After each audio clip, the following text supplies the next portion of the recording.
Now that we talked about the character story and history of our favorite whip dragon, as promised, here's part 2, and in this video we'll be going over all of his skills and abilities in the series as well as how powerful he really is. And if you're interested, be sure to check out part 1, links down below. As usual, there will be spoilers for the light novel and anime, so here's a spoiler warning just in case. Also, if you enjoyed the video, be sure to give it a like, subscribe to the channel for more content like this in the future.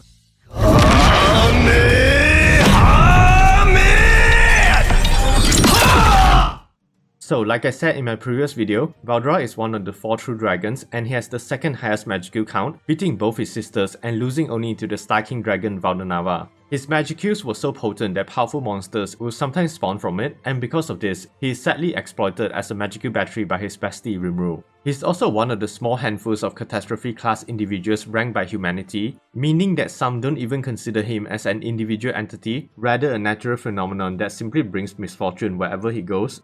Now, being a true dragon also came with some additional benefits, like he can never be destroyed or killed, and even if he is destroyed, he will eventually be resurrected somewhere else in the world, albeit at the cost of his memories and experiences. Additionally, he also has something called the Dragon Spirit Haki, quite possibly the highest level of Haki, even surpassing the Demilord Haki, and it is only unique to the true dragons. The Dragon Spirit Haki works like conventional Haki in that the user is able to exert their spiritual pressure over targets, but they can even apply powerful magical or physical properties on themselves that will either burn or corrode anything that comes into contact with it. Even Rimuru, with all his resistances, was still injured by Veldora's Dragon Spirit Haki, and he only managed to counter the effect because he became a true dragon himself. But aside from that, Veldora could also use true dragon magic, giving him access to powerful elemental magic like the Storm Magic, Death Calling Wind, Dark Lightning, and Storm of Destruction. But moving on, the true dragons were also known as elemental souls or beings that serve as the embodiments of the laws that govern the Tensura world. And there are 8 types of embodiments: Earth, Water, Fire, Wind, Space, Light, Dark, and Time. Veldora has authority over water, wind, and space, giving him the advantage over individuals that are associated mainly with fire. Now, the last 2 skills available to the true dragons are Universal Shapeshift and Universal Perception. Universal Shapeshift essentially allows Veldora to freely change his physical appearances and even create clothing or equipment using magic cues, and the clothing or equipment creator will always come out at the mythical grade, the highest equipment grade. As for Universal Perception, this increases his sensory and detection abilities, and apparently all true dragons can detect each other regardless of where they are in the world. But if they are able to perfectly control their aura, they could somewhat hide their presence, like how after Veldora was released from the unlimited imprisonment, his sister Velza didn't notice it until she had to intentionally search for his aura.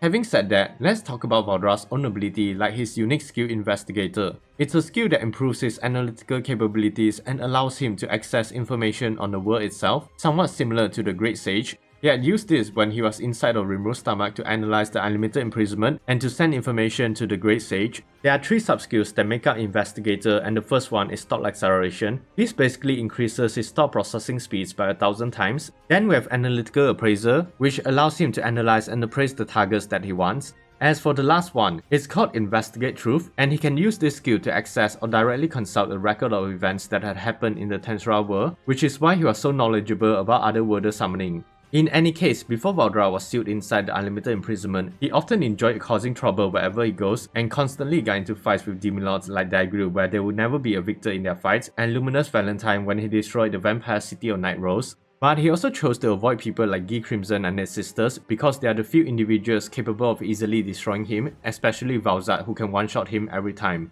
But yeah, Veldora was eventually sealed inside the unlimited imprisonment by the hero Konoha, and the only reason he lost was because he was mesmerized by her beauty, and another reason was that Hinata was controlling the body. This is because when Hinata was still in the present, she had fought against Veldora in Ramurus' Labyrinth, and during their fight, she managed to memorize all of his fighting patterns, so when she went back in time with Chloe, she was able to use that knowledge to defeat him. So Veldora would spend the next 300 years inside the unlimited imprisonment until he met and befriended Rimuru. Veldora then spent another 2 years inside Rimuru working with the Great Sage to analyze the unlimited imprisonment, and the Great Sage had evolved into Wisdom King Raphael when Rimuru awakened as a true demon lord.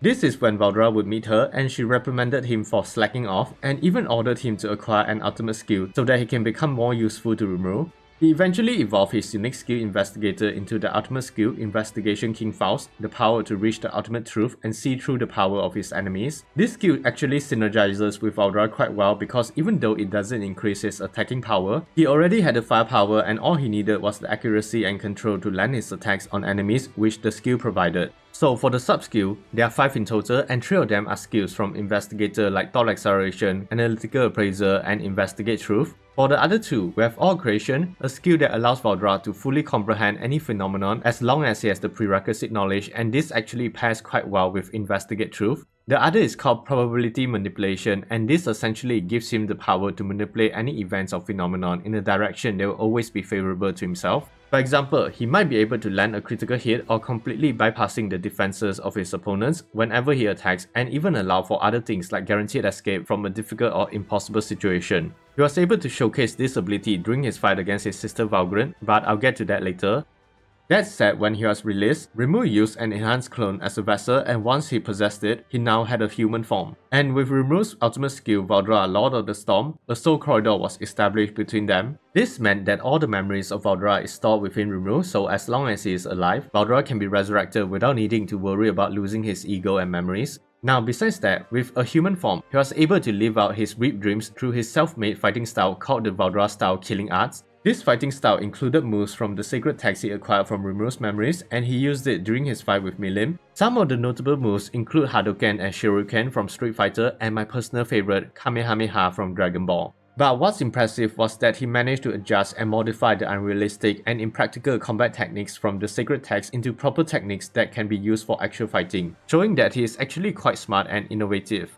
Also, he even taught this sacred technique to Zagion, his best disciple, and I think it would be awesome to see Zagion using Kamehameha in the future. But jokes aside, Veldora actually changed a lot after he was released, especially regarding the way he approaches a fight. Because after seeing how Hinata, who was weaker than him, managing to defeat him as the hero Konoha, he learned to not underestimate his opponents and the art of fighting against stronger opponents, relying on skills and techniques to level the playing field. And he also learned from the primordial demons on how to deal with spiritual beings and using deceit to gain the advantage in the battle. These 2 aspects will ultimately be the most crucial element in his fight against Valgrind.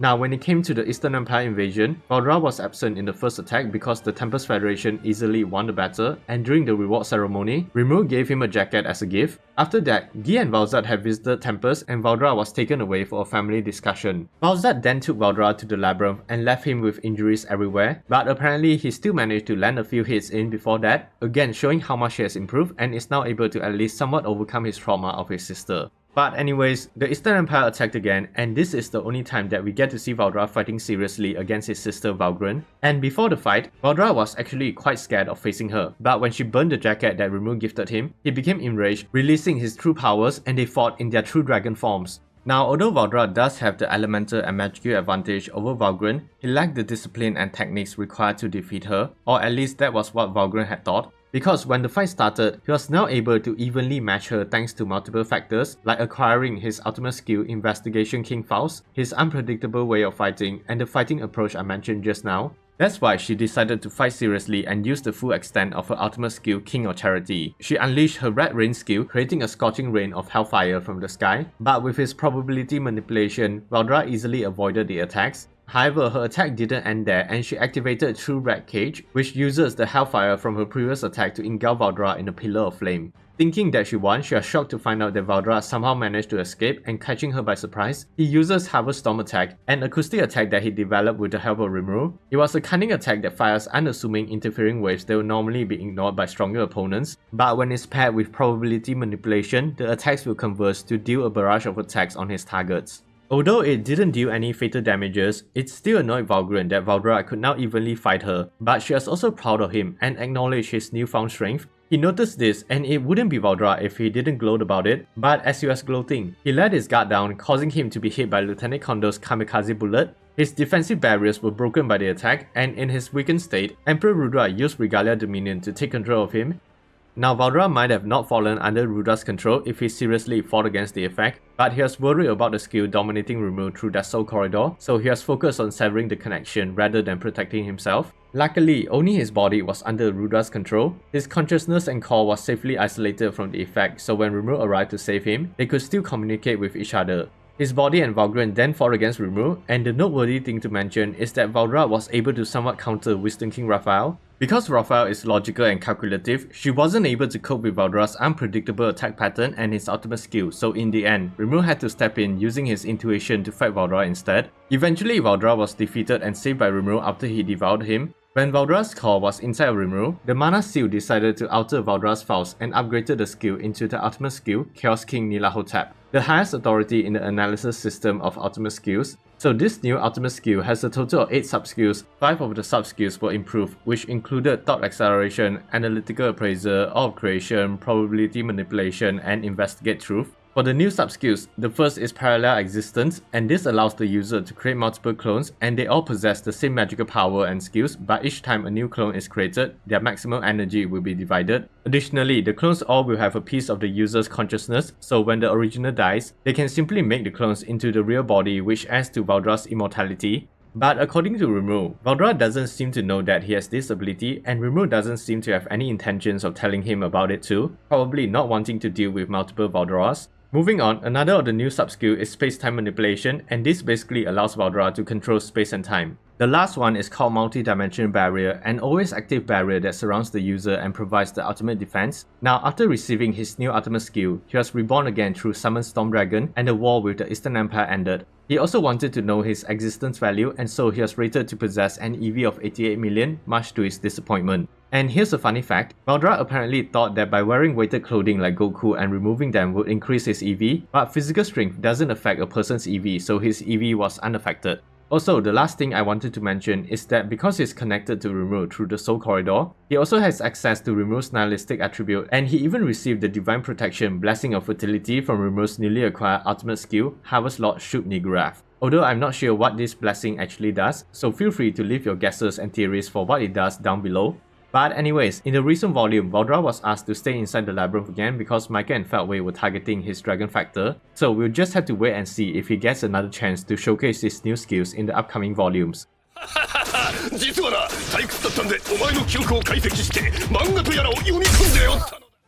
So yeah, that's basically everything on Veldora's character, his powers and abilities. I hope you enjoyed this 2-part series, and be sure to check out part 1 as well if you're interested. But what do you think of Veldora's skills and abilities, especially his Veldora style killing arts? I for one think it's hilarious, and I would love to hear your thoughts about it down below. And don't forget to leave a like on the video and subscribe to the channel for more breakdowns like this in the future. Thanks for watching, and as always, stay safe everyone.